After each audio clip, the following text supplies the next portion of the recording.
the inevitable moment of reckoning for the Larsen C ice shelf arrived. The growing rift that carved across one of the Antarctica Peninsula's largest ice shelves reached its end, sending a 2,240 square mile iceberg spiraling into the sea. Welcome to the world, Iceberg A68. The massive slab of ice, equivalent to the size of Delaware and large enough to cover the US in 4.6 inches of ice, will slowly melt over the coming years as it drifts away from Antarctica. The health of the remaining ice shelf will serve as a bellwether for how climate change could interact with natural processes to reshape Antarctica's vast stores of ice.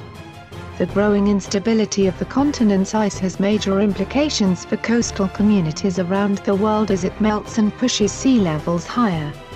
The peninsula as a whole is losing mass. It has been doing that for many, many decades, but more so now than 30 to 40 years ago. Rignot, an Antarctic researcher at the NASA Jet Propulsion Laboratory, said. The Larsen C crack had been growing since 2010 largely due to natural causes, according to most researchers.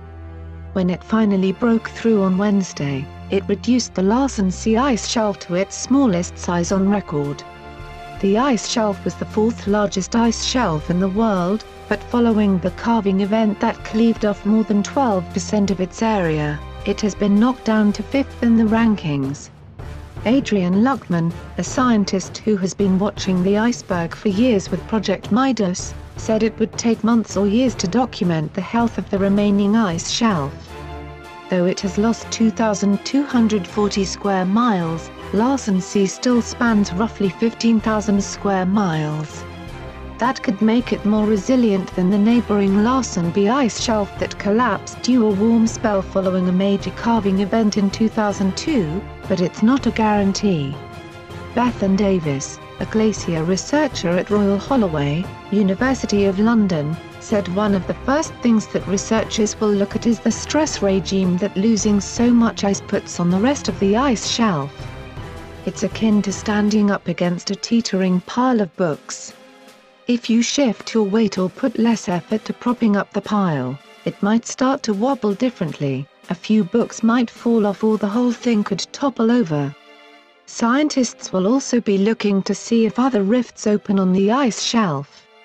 If that happens, it could mean more big calving events, putting further stress on the remaining ice. They'll also be looking at the surface of the ice sheet for melt ponds, a process that's already weakening ice shelves in other parts of Antarctica. The critical time will be during the next warm austral summer, Davies said. If the ice shelf is destabilized by the removal of this large frontal portion, meltwater ponding on the ice surface may contribute to increased calving. Though most researchers agree that the rift itself was mostly due to natural causes, climate change will have a major role to play in defining a new era for the ice shelf and Antarctica as a whole. The disappearance of floating ice shelves will mean that land ice can spill into the sea faster. Climate change is a long-term trend. The peninsula has been warming for decades, Rignot said. Warm water is the main driver now, in Antarctica as a whole. If warmer air is sufficient to melt the surface, then the ice shelves will break up and sea level rise from Antarctica will be enormous. Rignot has previously led research showing that West Antarctica is on the brink of an unstoppable melt that could push seas up to 13 feet higher over a period of centuries.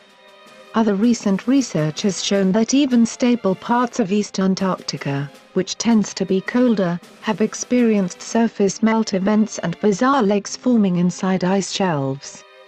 Coupled with a slew of other findings ranging from spectacularly ominous waterfalls to widespread melt ponds, it's clear the Antarctic landscape is rapidly shifting due to the ravages of climate change above and below the ice.